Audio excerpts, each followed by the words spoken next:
Thank you everyone for staying tuned with us. We now move on to the next session, the CEO Conclave on the theme Pursuit of Innovation from Pharmacy of the World to the Global Life Sciences Innovation Hub. I welcome Ms. Shireen Bhan, Managing Editor, CNBC TV 18, to kick off the discussion. Well, thank you very much. India is the largest provider of generic drugs globally. It also caters to 50% of the world's vaccine demand. India's pharma exports have touched a little over $20 billion in FY20, with headroom for further growth. As this decade unfolds, the opportunity for India's pharma sector could lie in establishing itself as a powerhouse for innovation and a maker of specialty products and complex generics. What will it take for India to pivot from the pharmacy world to the global life sciences innovation hub? What kind of regulatory support is needed, and what kind of R&D spends will industry have to make to capture the opportunity? What are the constraints and some of the challenges that need to be addressed? Joining us now on this special CEO session at the BioAsia in association with CNBC TV 18 are some of India's brightest minds from the world of policy and pharma. Let me welcome each one of them onto the panel. Mr. K.T. Ramarao, the Honorable Minister for Industries and Commerce at the Government of Telangana; Amitabh Kant, the CEO of the Niti Aayog; Kiran Mazumdar-Shaw, Chairman and Managing Director of Biocon; Dr. Swati Piramal, Vice Chairperson at the Piramal Group; Nilesh Gupta, Managing Director at Lupin; and Sriram Srinivasan, India Life Sciences Leader at EY. Gentlemen and ladies, many thanks for joining us here on CNBC TV 18. Mr. Ramarao, let me start by asking you, since you've sort of been spearheading this initiative of putting leaders together under the BioAsia Forum for many years now. As we look at India making this pivot of transitioning from being the pharmacy of the world to the innovation capital, the innovation hub of the world, there is a requirement of policy support, of regulatory support. We now need to understand how we can make an ecosystem that delivers on this potential and promise. In fact, Sriram's report talks about the absence of an enabling ecosystem. What is the role that you believe government can play to bridge that deficit and ensure we do have an enabling ecosystem in place? Thank you, Shireen. And I once again thank the entire panel for joining us on this virtual forum of BioAsia, our prestigious event. I'd like to make three quick points, Shireen, on your comment, on your question about how India can position itself as a destination for innovation, and and also seize upon the opportunities that lie ahead in the next decade and next years to come. One of the first things that we all ought to remember is India is still known as the pharmacy of the world. We manufacture nearly 20% by volume of the generics of the world, and more than 62% of the vaccines of the globe are manufactured also from India. India is still known as a low-cost copycat destination. We still don't really enjoy a great deal of eminence when it comes to IPR or our own innovative products, etc. And with due respect to all the entrepreneurs on the panel, I would go ahead and say that we have not really enjoyed a great deal of success in discovering our own molecules, our own unique set of products, etc., which are of global eminence. Two things that need to happen to make this transition. One, policies that actually encourage entrepreneurs, to go ahead and innovate have to be in place. The first point I'm trying to make, particularly Mr. Kant, is, there was a policy of tax deduction, for research and development, which was almost, at 200%. But during this government, in Government of India, it has been reduced from 200% to 150, and from 150 again last year to 100%. This is a manufacturing-linked innovation, so R&D related subsidy, which has been removed. Now, this sort of kind of works counterproductive to what we are trying to achieve and accomplish. When Honorable Prime Minister talks about self-reliant India, this kind of goes, completely countering that whole idea.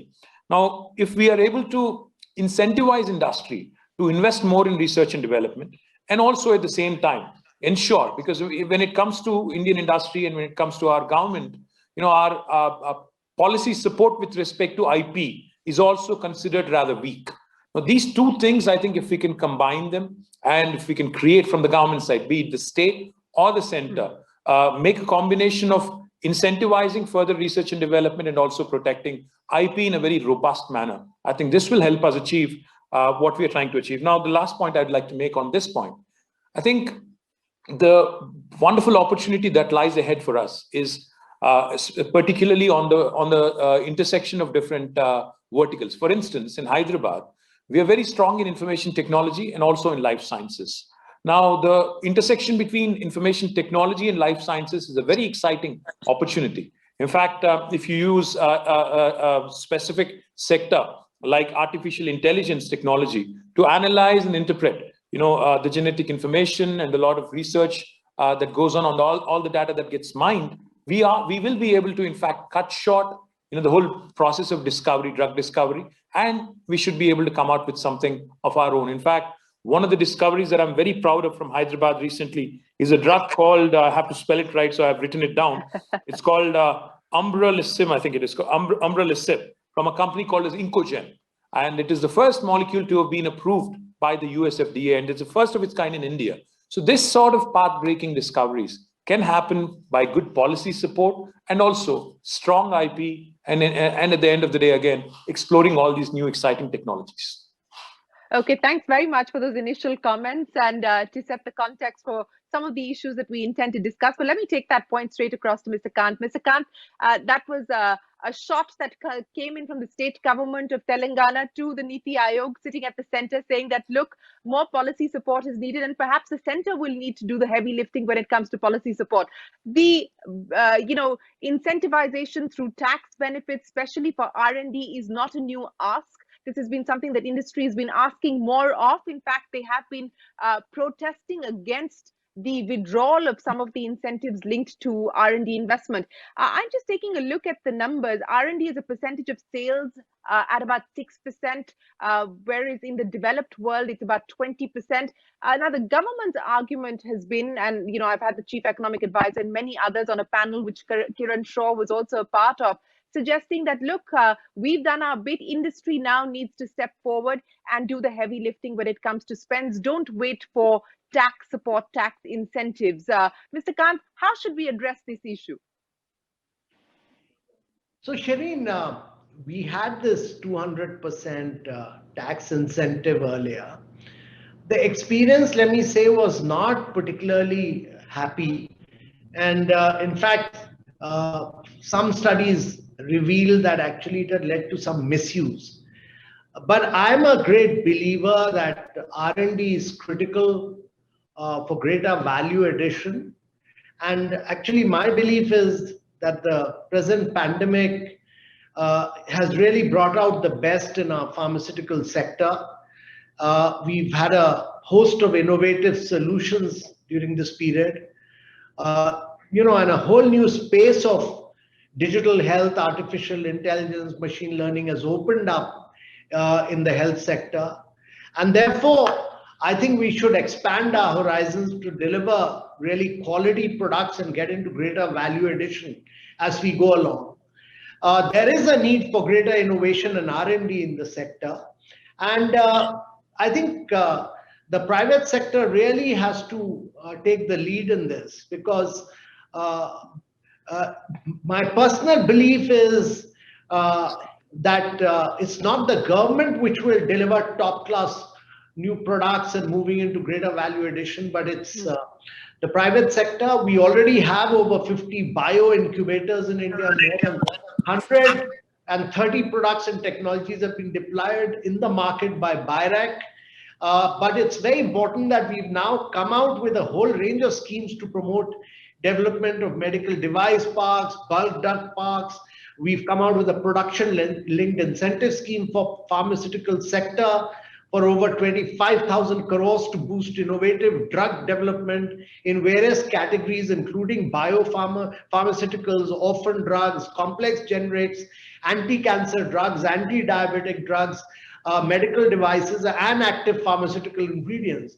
There has been a good enthusiasm for these schemes. We've received over 215 applications from about 83 manufacturers. And I personally feel that the production-linked incentive should really lead us towards greater self-sufficiency in API, but it should really lead us towards moving towards a big boost towards innovative drug development.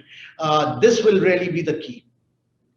Okay, so I guess alignment across government that industry now needs to do the heavy lifting when it comes to investments and perhaps not linked R&D spend to tax incentives. Kiran Shaw, let me come to you first to react to the comment that you just heard there from Mr. Kant, which is pretty much, as I said, resonating across various quarters of government.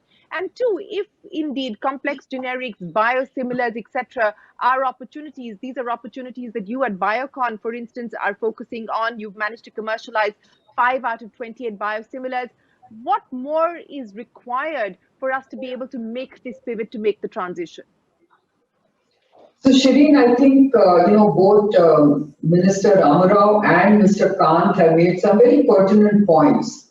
And what I'd like to say is the following. I think we have to move from a volume play to a value play. And that, as you know, has to happen through research and innovation, which of course we do need to support. And in all fairness, I think the government has done its bit in terms of providing that risk capital or seed capital for innovation through buyback, as Mr. Kant just mentioned. But I think what we really also need to look at is why is it that a lot of IP is actually migrating to US when it comes to a capital raise? Why is it that we can't really increase our R&D investments from 6% to say even 16%, which is really the level we should be at if you're really wanting to invest in innovation? And I think that's where the whole impetus is required. But I really think if you want to drive the investment in R&D from 6 to 16%, then you do need that 200% weighted tax reduction, or we will just languish at that sub 10% levels, because that's what industry can afford right now. So to provide that impetus, I do think we need some R&D incentives. And I also believe that the R&D incentives have to actually cover things like patenting, things like international patenting costs, which are never a part of that R&D spends, by the way. And one more point I want to also say to a comment made by Mr. Khan. He said, R&D incentives have been disappointing. I just want to make a comment that the R&D spend is across sectors. I don't think the pharma sector has disappointed in terms of R&D spends. The return on that investment is huge. Our the kind of amount that the Indian pharma industry has availed of in terms of R&D spends is less than 2,500 crores per annum. That is the kind of number we are actually looking at. And the kind of basic export realization that the pharma industry has provided for the country is, like you just mentioned, $20 billion. So you can see the kind of return that we're getting on these kind of modest incentives. So I think we need to up the incentives rather than trying to figure out how not to give those incentives and saying that industry must actually fend for itself. I really don't think that is the way to look at it. Yeah, I know Mr. Kant is dying to get in. I just wanted to comment that go ahead. My remarks were across the board, and probably what we need to do is a quick analysis that if a 200% tax incentive across all sectors is not delivered, probably like in PLI, we picked up just 10 sectors and we said we want to become a global champion in these 10 sectors. We need to identify 4 or 5 key areas where you need to get into cutting edge manufacturing and then look at a higher R&D tax exemption for just 4 or few sectors where you want to take India to another very high level of trajectory of growth. Okay, fair point. Let me take that. Let me take that across to Nilesh, and I'll get back to you, Kiran, in just a second. Nilesh, to Kiran's point that the ask is higher incentives Mr. Khan's point is perhaps we need to narrow our focus and provide those incentives in specific areas instead of spreading ourselves too thin. Let's talk about what you were doing. For instance, at Lupin, I think your R&D spends are about a little over 10% or just over 10%. You've been focusing also on building out your complex generic pipeline. What are the challenges and the constraints that you're faced with, and where do you weigh in on this debate of volume versus value, and what needs to be done to ensure that the ecosystem is far more robust? Sure. So just looking at generics a little bit, we already dominate the regular generic space, right? And I think that's what this panel is about. How do we get to the next level, right? It's going to be a little bit of value. It's going to be a little bit of volume as well. Let's look at complex generics and biosimilars in two separate buckets. They are very, very different when it comes to commercializing them, especially. We dominate oral solids. It's only natural that we should dominate complex generics as well. But we are highly underrepresented in that area. In inhalation, we have a pitiful 0.2% of the generic market share, injectables 6%, opthal 2%. There is significant opportunity to gain share. But development of complex generics takes time, it's expensive, it is fraught with R&D and regulatory risks. And unlike oral solids, the expertise required is very different. Understanding of clinical trials, understanding of devices, how they would work. This is not native stuff that we knew even 10 years ago. And you see global generic companies like Mylan, Sandoz, Teva, Amneal playing a role in this, but it's changing, right? And we're getting the initial examples out. Kiran is here on the biosimilar side. Clearly, Biocon is a major global player. Companies like Lupin and Cipla are there on the inhalation side. Companies like Dr. Reddy's on the injectable sides. There's no reason why we should not scale up share on the complex generic side. I think the biosimilar story is very different. The US and Europe represent 80% of the global biosimilar market. To be a meaningful player, you need to get these markets right.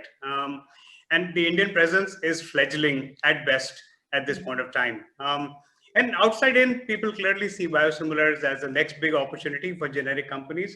But the players, the capabilities, the investments, the risks are very different. You have very large pharma companies, you have established biologic players as key competitors.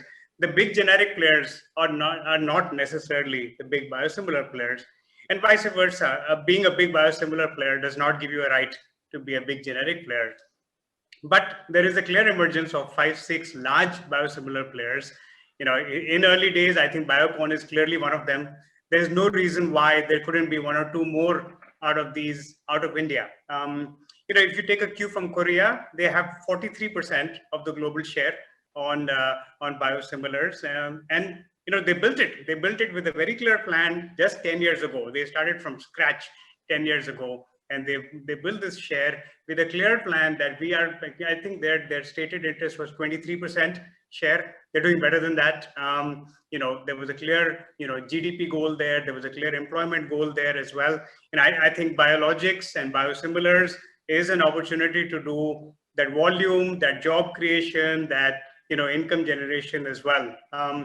I think the incentives part is key. I think that just helps you kind of decide where you want to do R&D. But there are 3 or 4 other areas as well, right? I think the first is regulation. There is a lot more regulation in India to start developing a product in the first place, especially a biosimilar. And Kiran, you lived that dream for the last 20 years, but more than most other countries, right? It is a lot easier to start elsewhere. Moving forward on the innovation side, typically companies would not do a phase 1 in India because it takes a lot more time to get phase 1 started. You'd start elsewhere. I think the incentives are a clear part. The Korea story kind of fits into that bucket. Coupled with that is also a funding ecosystem. Innovation research is heavily funded globally. We just don't have it up and running in India. Even some of our accounting practices are challenging on these counts. And I think these are some of the things that you could actually go out and tackle. It's not just an ask, right? I think some of it is just clearing the way so that people step up and invest, right? It has to be that, right? A tax incentive is not going to help you justify doing that investment in itself, right? I think it has to be a bigger reason than that. And the last part is also academia collaboration. I think academia has always played a heavy role, especially in areas like biosimilars, whether it was biologics in the first place, new ones, whether it was platforms. There is a clear role, but academia has to be cutting edge. It has to be aided by the right tools and technologies. These are also some of the parts of that ecosystem that need to be created. I think you very comprehensively put on the table the key challenges that need to be addressed. And to your point, if Korea could get it done in the previous decade, given India's capabilities, there is no reason why we should miss the biologic or the biosimilar bus, so to speak. But let's talk about some of the crucial issues that you raised. And let me get Swati Piramal to address that. I think there isn't enough conversation that happens around the need to nurture an ecosystem of private financing, Dr. Piramal. What do you believe needs to be done there? You know, we focus perhaps too much, as has already happened on this panel, on tax incentives. But what needs to be done to ensure that there is a robust mechanism of private financing that can enable the kind of innovation that we're hoping for? Yeah, Shireen, before I answer your question, I must take up with Mr. Kant the idea that much more has been done recently to promote exports and to promote R&D and so many things. For example, on January 1, 2021, the government had announced the remission of duties and taxes on exports. They know that exports is a word which creates a twinkle in the eye of almost everybody in Delhi, and of course with all the ministers. But here we have something which is very odd. We have something saying that we should make Atmanirbhar, we should really be self-contained and all that. But when it comes to exports, we actually haven't announced those remissions for things like export units. EOU, 30% is contributed by SEZ and EOUs. And in fact, we are saying that no, they won't be liable to all these export incentives.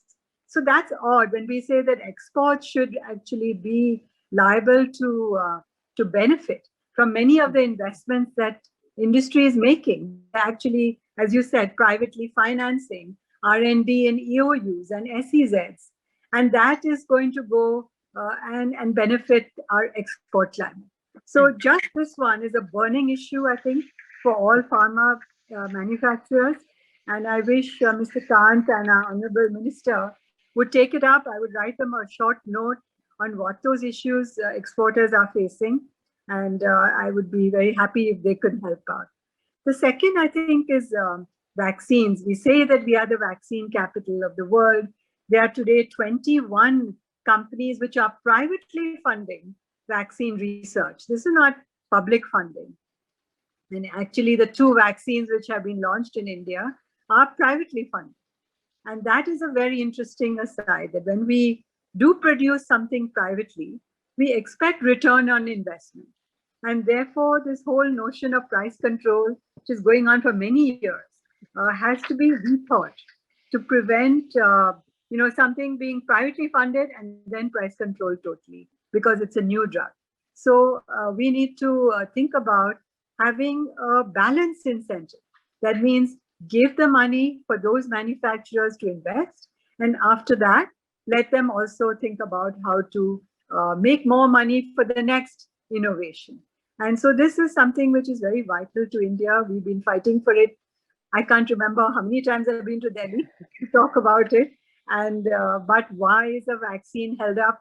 Because we feel that we can do much, much more to make a little jab in an arm. Every self-respecting doctor, and I think millions of my doctors will agree, I can do this. So why are we waiting, and why are we not receiving all these vaccines to the elderly, to people above 65, those with comorbidities? And you see them in other countries happily being given even to teachers. And so I think that we are a bit behind, even though we are innovators. Well, important points being made there by Dr. Piramal. And, I think this is not just an issue as far as the pharmaceutical sector is concerned. It's an issue that industry is dealing with, the uncertainty over export benefits. I mean, the RODTEP scheme The rates are still pending, and there is no clarity on when those rates will be announced. We've seen a similar debacle with the MEIS, where there was a retrospective action on the MEIS front.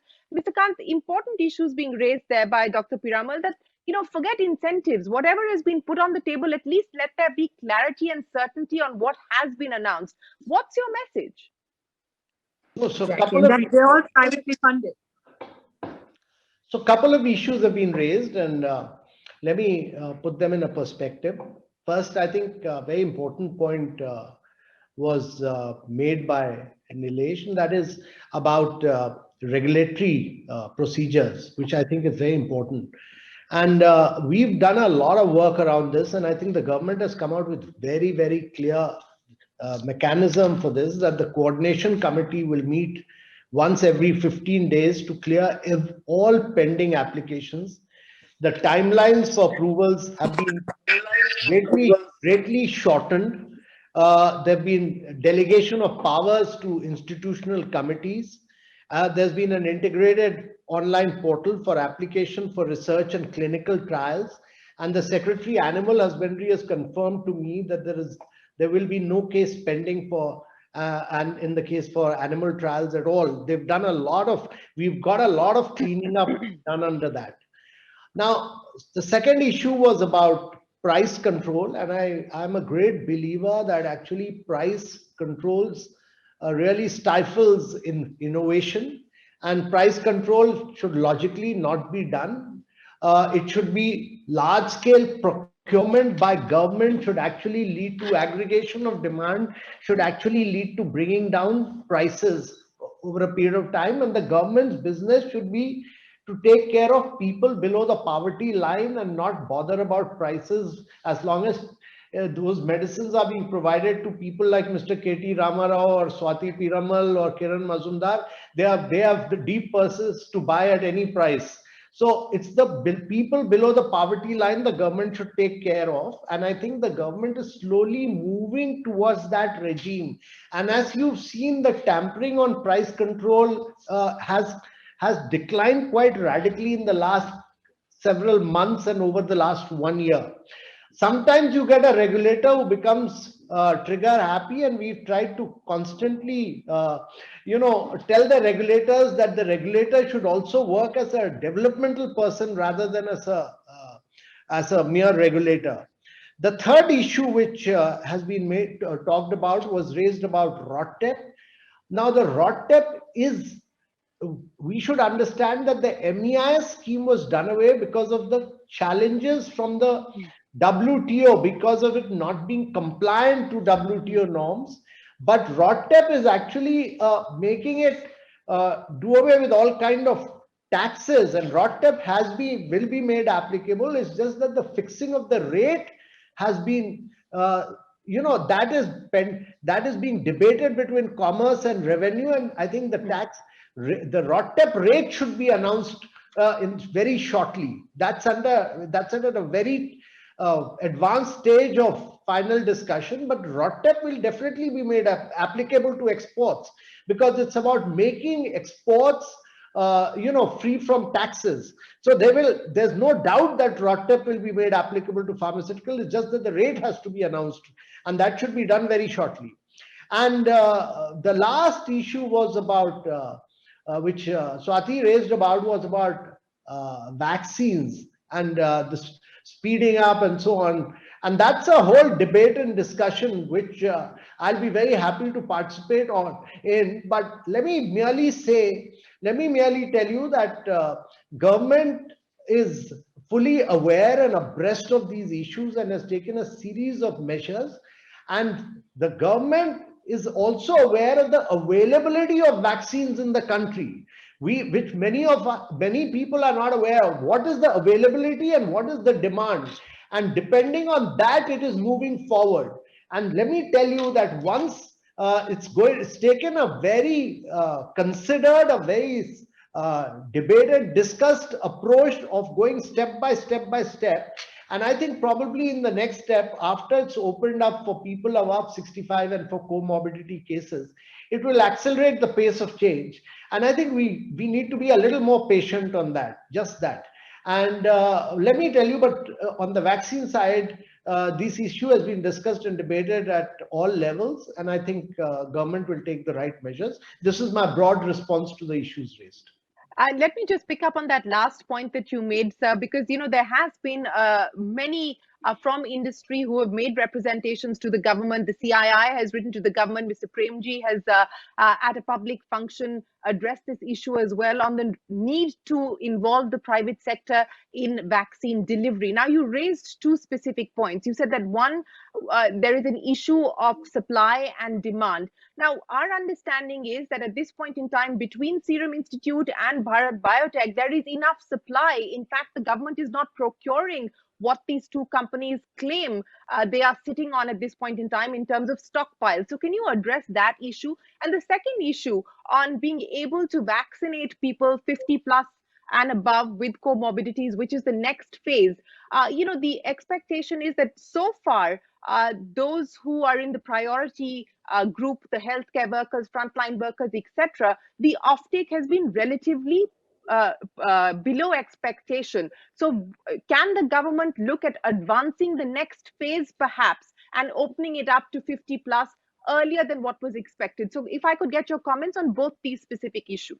So, Shireen, the concerned committee which is involved with it, and I'm not directly involved, is taking decisions on a day-to-day basis and is fully aware of what needs to be done. And let me tell you that the private sector will be fully involved with at the appropriate stage. And they are taking decisions looking at this mechanism of advancing dates as well as involving the private sector. I don't want to get into more detailed response because I'm not directly involved with that issue.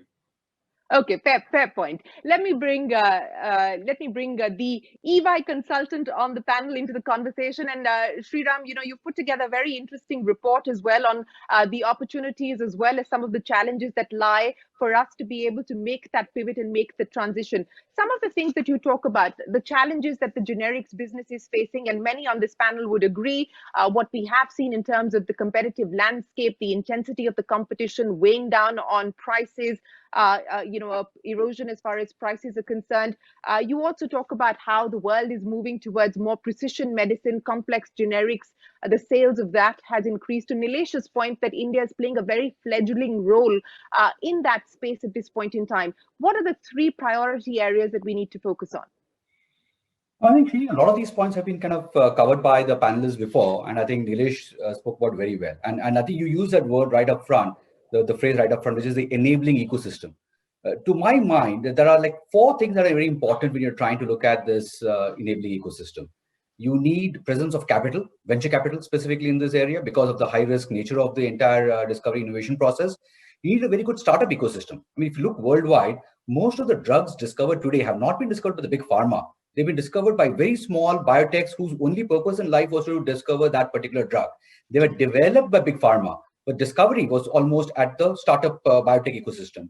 The third is the industry academia linkages on how well they do that. I mean, if you look at, for example, something like a Stanford University or Harvard and MITs, they actually have full-fledged labs focused on capturing IP from their discoveries and monetizing it. So it's a very different ecosystem where they're able to encourage professors to get involved with industry to be able to develop. And that's something that we don't see too much in India at all.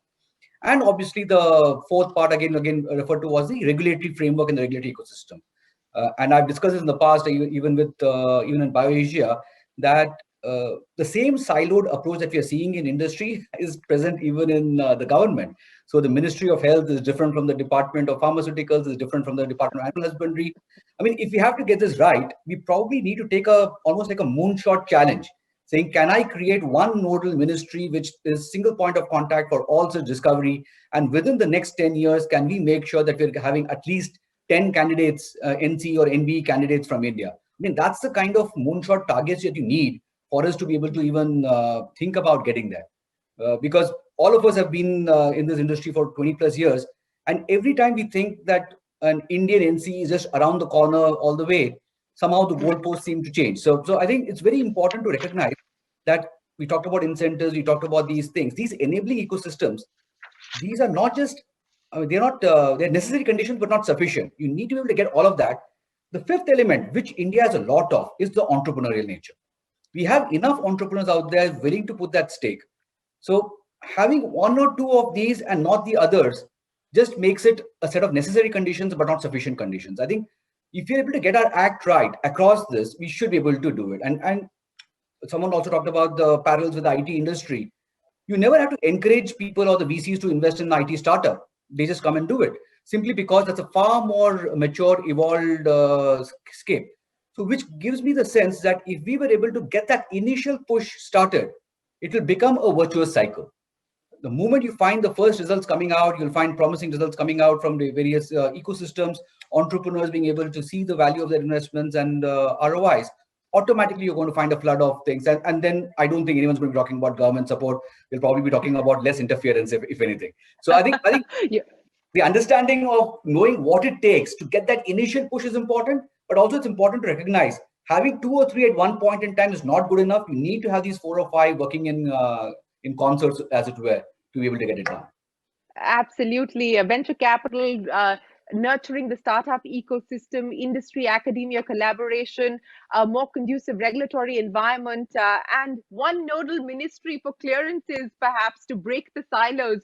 Some of the pieces of this puzzle that need to come together to ensure that we do make that pivot and that transition. But, you use an interesting phrase there in terms of the moonshot opportunities. So let me get Kiran, Nilesh, and Dr. Piramal to comment on that. And Kiran, let me start by asking you, if we are to be able to take that moonshot, view at this point in time, where do you believe we currently stand? What is the distance to being able to realize some of the aspirations that we have? And one specific idea that you believe needs to be gone at hammer and tongs today to ensure that that happens? So actually, Shireen, it's very interesting to note that we are at an inflection point thanks to COVID-19, and we do have an opportunity to pivot very, very rapidly into cutting-edge innovation. And why do I say that? Because if you think about it, India did not have the complete ecosystem to innovate. Our whole clinical research ecosystem was weak and missing almost because, we had put an end to it for a brief period. And to revive that clinical research ecosystem has taken us time. But COVID actually reintroduced the entire research ecosystem and clinical research very rapidly. So that actually now allows us to enter into the clinical research cycle very, very fast. And that in itself can become an enormous sector of its own. Now, I am aware of a number of very, very innovative startups who can actually take their ideas from lab to market very, very soon if they get the right financial support and the regulatory support. Now, we've also come up with a new regulatory pathway which is based on restricted or emergency use, which then gets converted into a full approval on real-world evidence. Why can't we use these kind of new models to actually fast-track the lab to market journey? Because that's what requires the capital. If you can reduce the capital of getting an idea from lab to market through these kind of abbreviated regulatory pathways, that itself will see a lot more investment going into innovation. And I can tell you that we already have, the next generation antimicrobial for drug resistance. There's 2 or 3 companies actually developing that.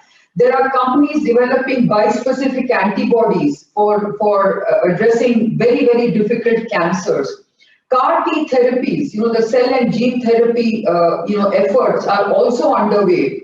And I know a number of companies which can actually develop and take a very innovative idea, provided we had the financial support, access to capital, and the regulatory, pathway that could actually make it a rapid journey. I think all this needs to be done, and I, for one, believe that if we can, as Mr. Khan said, if we can identify just 5 or 6 cutting-edge areas and invest in that with all these enablers, I for one believe that we can actually see very innovative products getting into global markets. One thing I must tell you is right now, many of us, including Swati, including Nilesh, I'm sure, agrees with me that we have very innovative programs, but we are developing it in the US and other parts of the world. Why? Because we have access to venture capital, because we have the ability to develop these programs much faster in the clinic than we have in India. So we do need to address many of these deterrents that are actually slowing us down or preventing us from being more innovative. And last but not least, let me also tell you that many companies have access to large amounts of public funds when it comes to innovation. Look at the way the Moderna and Pfizer vaccines and many other products during COVID were supported by large public funds like BARDA and European Union funds, etc., etc. We, on the other hand, missed out on accessing those funds. But having said that, I think that's what public funds need to do when you have a moonshot kind of an approach. Okay, Nilesh, let me get you to unbox, unravel for us the moonshot playbook that you would like each stakeholder to focus on. Interesting point coming in there from Kiran in terms of an abbreviated regulatory pathway, and we've seen that being used, for instance, in the case of Covaxin, which is already out in the market, even though the phase 3 trials are currently underway. But specifically, what is it that you believe can be done? What's your own experiences specifically in terms of being able to move ahead on innovation, and how crucial will it be for Indian companies to partner with global peers in order for that to happen? Sure. So I think firstly, the generic position that we've created, we have created this. This is a golden goose that has been created, right? We should not wait, first of all, taking it for granted. It is ours to lose, right? So that's why when I talked about complex generics, we will get there on that journey, right? The 40% share that we have on regular generics, we will get a 40% share on the complex generics as well, right? R&D incentives, MEIS, RODTEP, the product linked incentive scheme is fantastic, because some of these will really help in moving it down that path. On the biosimilars, I think it starts getting a little trickier. I talked about the Korea example. I talked about, it's almost that India has to make up its mind that I want two more of the top 6 global players to come out of India, right? Because otherwise they'll come out of elsewhere, or to Kiran's point, we will come out of elsewhere. You don't necessarily have to do it in India. You'll do it in a place that provides you the right ecosystem. I cannot overemphasize the point that Kiran made on the funding ecosystem, right? It's not just about government benefits. It's about creating a system that just works on the innovation side. You see that on biosimilars, you see that on complex generics, and on the innovation side, you don't see innovation happening without that. It's just so key to have it. So I think if there was one fix, there's lots of fixes we've talked about today, but I think if it was one fix, my vote would be with Kiran. It has to be on the funding ecosystem. Okay. I just want to add one more point, Shireen, to a point that Minister Ramarao made. I just want you to know that many of us, Mr. Ramarao, have licensed novel molecules to US companies just because we couldn't develop them in our own country. No, Kiran, I was merely saying, this was one of its kind in India for the first time, like you rightly pointed out. It may have been done elsewhere through your vehicles in other parts of the world, but certainly first of its kind in India and approved by US. No, I fully appreciate that, but I want you to know that people like Swati and myself have invested a lot in novel molecules, and we have even licensed them. Kiran, I think you're speaking through me. Kiran, I think you're speaking through me to Mr. Amitabh Kant, who's making a note, I'm sure. No, but Shireen, the ball is back in your court, Mr. Kant, but let Dr. Piramal add in, and then I'll come back to you. Go ahead. The new molecule is not going to be an Indian NCE. The new molecule is going to be a global NCE done by Indian companies who are partnering with companies globally, worldwide.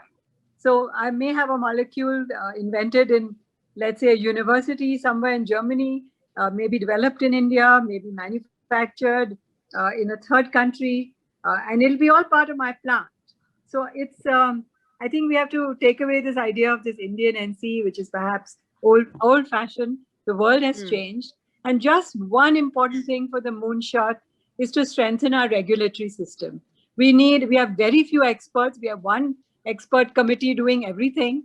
In fact, we need experts in every different types of fields. And this hasn't changed over the years.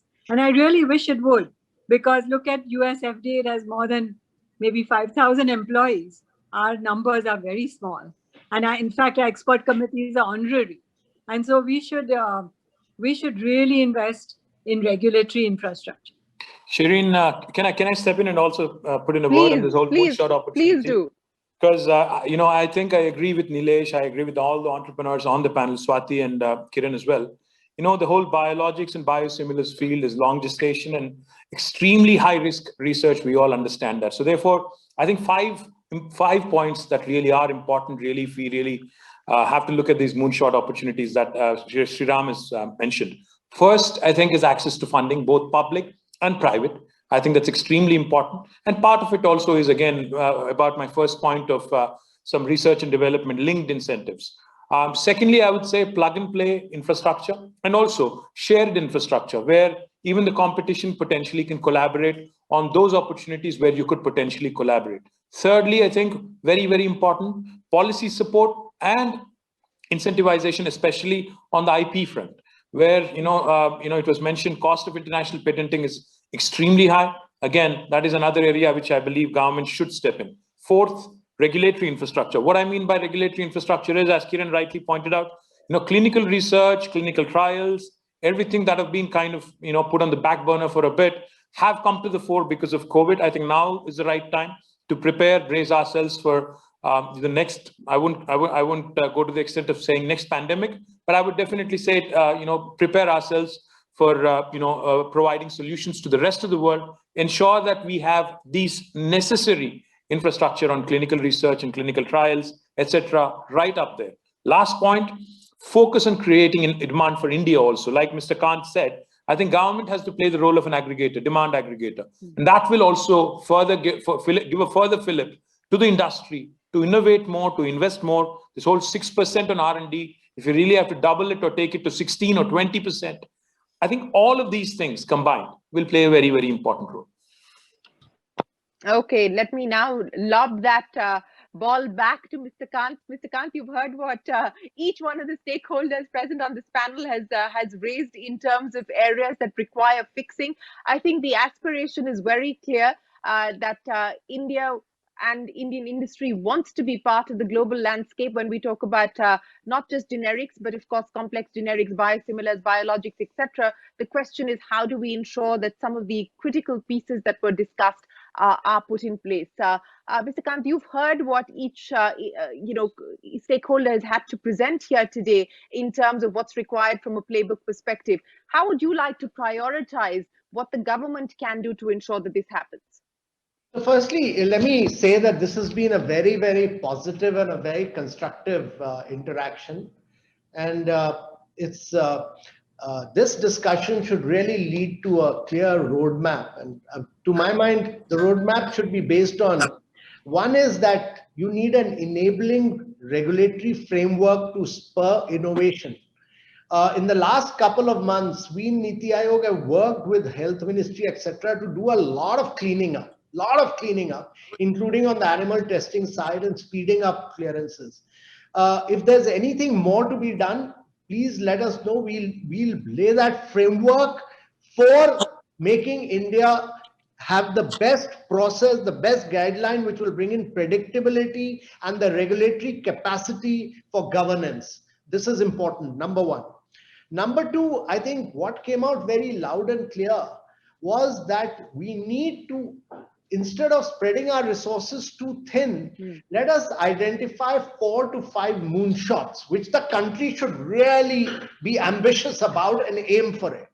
And in those 5 moonshots, whatever it takes for the India, on behalf of the government and to create the right ecosystem in terms of incentivizing investments by pharma and medtech companies, in terms of ensuring that there is government support for innovation, in terms of allowing PE and VC funds to invest, and in terms of ensuring quality of talent and infrastructure. All that needs to be done. I think we should work towards that in partnership with the private sector. Just identify 5 moonshots and then go all out to achieve that.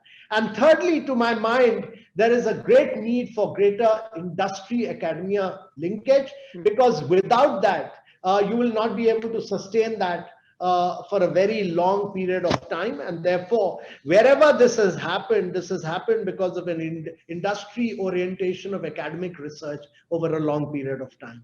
So I'll be very happy to work with both Kiran, Swati, and Nilesh on this and take this forward. Well, thanks very much, Mr. Kant. I'm sure that there's going to be lots of representations being made to Niti Aayog in terms of being able to identify these 5 key areas that all stakeholders should focus on. In fact, Sriram, let me put that opportunity and get you to draw that up for us. Given the kind of headroom for growth, given where India finds itself in terms of capabilities, as well as where the market globally is moving towards. For instance, oncology spend is expected to be the largest in the specialty basket. Biosimilars opportunity is expected to double over the next couple of years in the developed markets. So what are the winning bets that India should be making at this point in time? I think you touched upon some of them. I think if you look at it from a global perspective, the largest molecules out there are no longer chemical molecules, but they are biologics. So clearly, a lot of the infrastructure that we need to be developing in biologics. Kiran also touched upon completely new ways of treating diseases like cell and gene therapy, which is completely personalized medicine. So the way disease is being treated, the way sickness and healthcare are being treated are extremely different from the paradigms that we've had of the past. And we need to kind of almost catch up, as it were, to be able to get that infrastructure for us to be able to compete. Things like cell and gene therapy, things like your entire area around oncology. Also, I would say, if I look at kind of pivot all the way to the other side, which is a lot of focus on preventative medicine in terms of how do you, and India has got an excellent infrastructure on digital and technology. So how do you use digital and technology to create an entire preventive ecosystem, wellness, nutraceuticals? That's a completely different ballgame out there. And a lot of focus is now on improving immunity, improving people's health parameters and metrics. I think in an earlier conversation, the minister also referred to tracking devices and how safe are they. But at the same time, those same IoT devices and tracking devices can be used to measure body's sickness parameters. So preventing sickness is the larger goal and the holy grail, I would say, than to be able to cure. So clearly both sides of the spectrum in terms of extremely high technology, in terms of what needs to be done when someone has fallen sick versus what needs to be done to prevent people from getting sick, both of which have got significant amount of investments happening in the world. And I think India would be amiss if we didn't kind of invest our own thought capital, intellectual capital in these 2 areas to be able to be a relevant player in the future. Well, speaking of relevance and speaking of opportunity, I want to get the 3 industry leaders here to talk specifics now. Nilesh, give me a sense of the moonshots that you're going after at Lupin, and explain to me whether you believe that acquisitions, inorganic growth is likely to be one way of being able to address some of the constraints that we spoke of. Sure. So industry and we have grown pretty much at 10 to 15% compounded growth rate for the last 10 years. We very clearly believe that we're not going to walk away from any of the position that we have created, but for us to continue that kind of growth, we will have to be meaningful players both on the complex generics and the biosimilar side. On the complex generics, we're all in areas like inhalation, in areas like injectables. On biosimilars, I think we're still, cherry picking. We have half a dozen opportunities that we're chasing, so we're not all in all the way. And then, in the longer horizon, I have to say, in many ways, we're still in the kiddie pool. We're starting to inch towards the bigger pool. That innovation area is massive, right? My father DBG used to very clearly say that one product can make or break a company, right? So, there was a famous Pfizer Lipitor story. One molecule can generate so many billions of dollars, right? Even from a government, income tax perspective, making 10 or 20% of $1 billion is possibly much better than making 20% out of, $50 million, right? So I think there is a real opportunity on the innovation side. I think it'll be an opportunity that India will lose. It's clearly an opportunity that somebody like China has taken ahead much more than us. On the NBEs, it's proliferating in terms of the kind of novel biologics that China is making. You talked about oncology. The US is the hot area. Is the hot space for anything on the oncology side.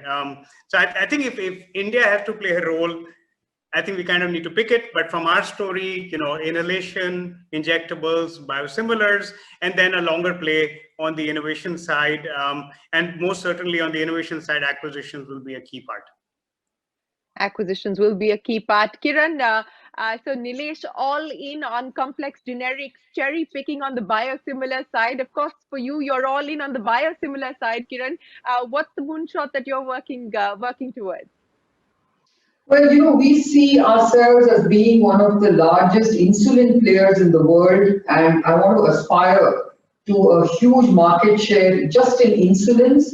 And of course, biosimilars continues to be a very important bet for us. I'm very excited about cell and gene therapies, and above all, innovation. I really want to bring that one big, sort of opportunity for us in an innovative space. And I know that we are betting very big on even our product, itolizumab, which has huge potential.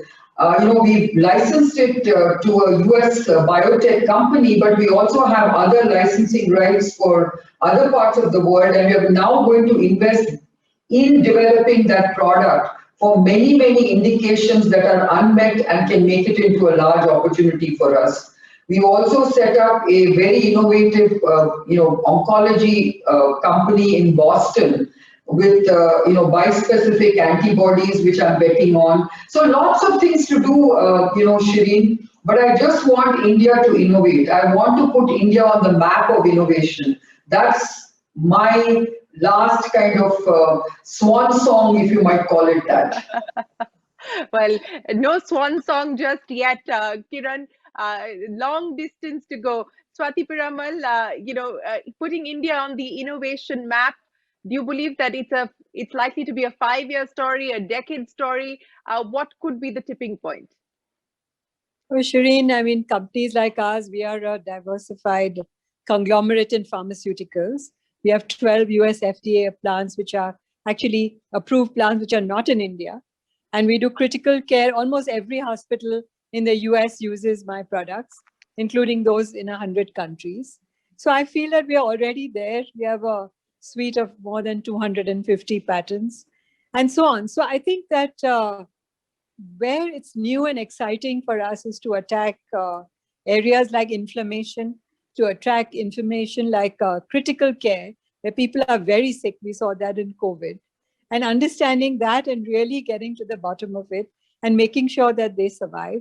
And I think a lot of research effort is going on into understanding why viruses cause so much destruction globally. So I think in the next few years, we will have some answers and we will again be able to serve as before to reduce the burden of disease for human beings.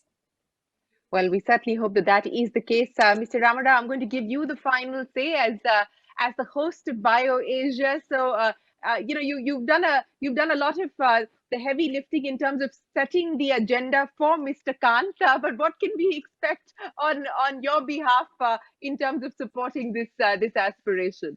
Well, besides pushing the envelope on innovation, as Kiran pointed out, and Nilesh and Swati have mentioned as well, I think one of the important things that we are focused on right now, and I'd be remiss in my fiduciary responsibility if I don't mention it, is that if you look at the landscape, the pharma landscape, out of the top 10 selling pharmaceuticals, 8 of them are biopharmaceuticals. Now, India can consolidate, India can build further more capabilities in this biopharma segment, and to further our strength, to further our aspiration in this direction, we are in Hyderabad, in the Genome Valley, which is where Kiran also has invested in a large unit. We are setting up a B hub, a biopharmaceutical hub, which will facilitate research and development, which will also facilitate, scale up manufacturing, and also, a turnkey incubator or a lab space module. Now, this is something I'm very excited about because I think this, again, will further consolidate Hyderabad's position, Telangana's position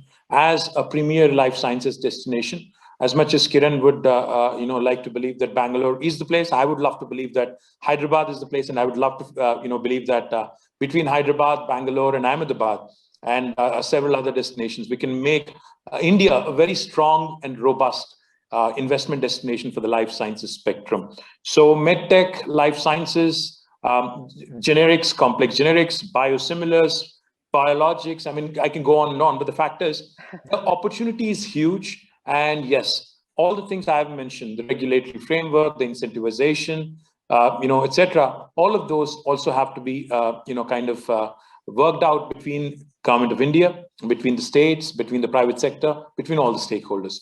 So I do believe that Hyderabad is one such place where the opportunity is there for all of you to pick. And I particularly invite Nilesh to kind of look at Hyderabad because he's not invested much in Hyderabad. So I would love for him to come see us and talk to us more often. Thank you.